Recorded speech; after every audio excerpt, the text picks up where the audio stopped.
Hello friends, welcome to nursing education by Deepak.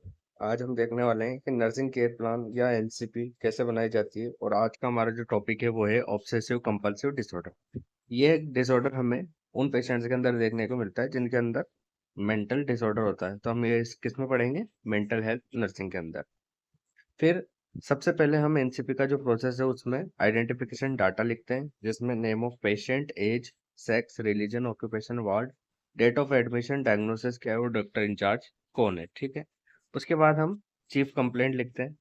Chief complaint में हम क्या लिखेंगे? Obsessional rituals, repeated hand washing, turning lights on and off, fears of germs and contamination. History of illness लिखेंगे, जिसमें हम present medical history, past medical history और past and present surgical history लिखते हैं। उसके बाद हम फैमिली ट्री से पहले फैमिली हिस्ट्री लिखते हैं कि फैमिली में कौन कौन मेंबर्स हैं, उनके क्या रिलेशन है पेशेंट के साथ, ऑक्यूपेशन क्या है उनका और उनका हेल्थ स्टेटस कैसा है।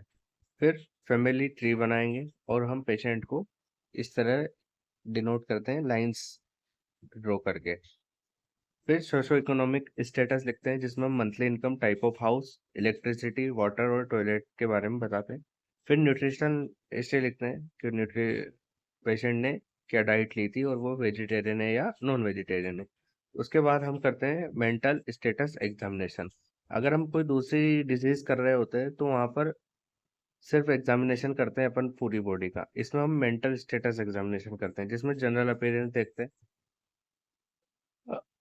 स्पीच देखते हैं, मूड देखते हैं, थॉट्स देखते हैं, परसेप्शन देखते हैं और कॉग्निटिव फंक्शंस देखते हैं। और बाकी जो हम दूसरी डिजीज पढ़ते हैं उसमें ऑब्डेमन, एब्डोमन, लेग्स, हैंड्स, नेक, इनके बारे में भी हम एग्जामिन करते हैं। लेकिन ये मेंटल डिसऑर्डर है तो हम मेंटल स्टेटस एग्जामिनेशन करेंगे। फिर हम वाइटल साइन लिखते हैं, जिसमें टेम्परेचर, पल्स, रेस्पिरेशन और बीपी कैलकुलेट करने के बाद हम रिमार्क लिखते हैं जो भी डिफरेंस आता है। फिर मेडिकेशन चार्ट बनाते हैं, जिसमें हम 3 मेडिसिन देते हैं, फ्लोक्सेटाइन, क्लोमिप्रामाइन और ओलानजापाइन। किस डोज में देना है और किस रूट से देना है ये लिखना है। फिर combination of therapies is helpful then single option. फिर बिहेवियर थेरेपी देते हैं, कॉग्निटिव थेरेपी देते हैं। ये भी कुछ प्रोसेस हैं इस डिजीज को क्योर करने के लिए।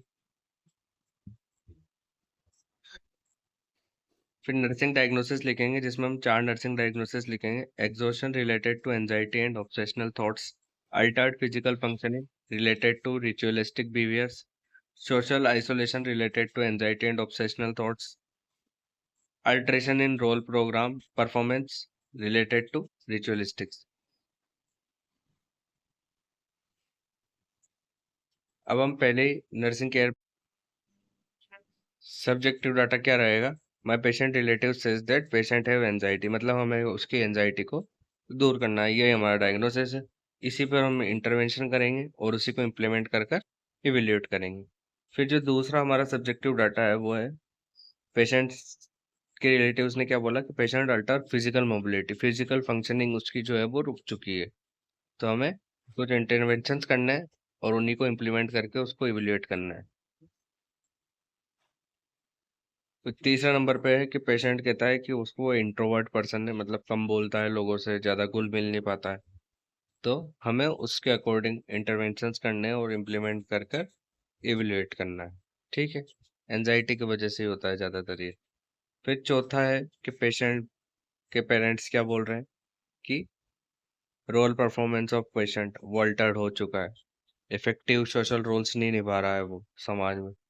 तो उस हिसाब से उसका इंटरवेंशन करेंगे और उसे इम्प्लीमेंट करके उसकी प्रॉब्लम को इवेल्युएट करेंगे।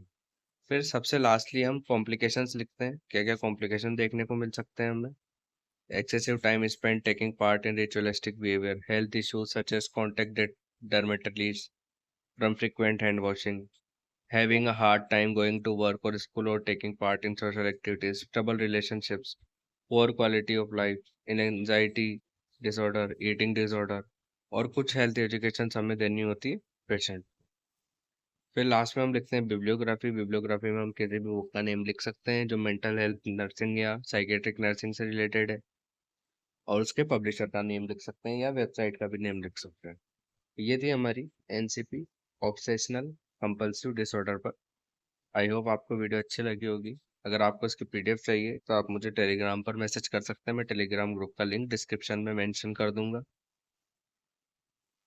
Thank you for watching my video.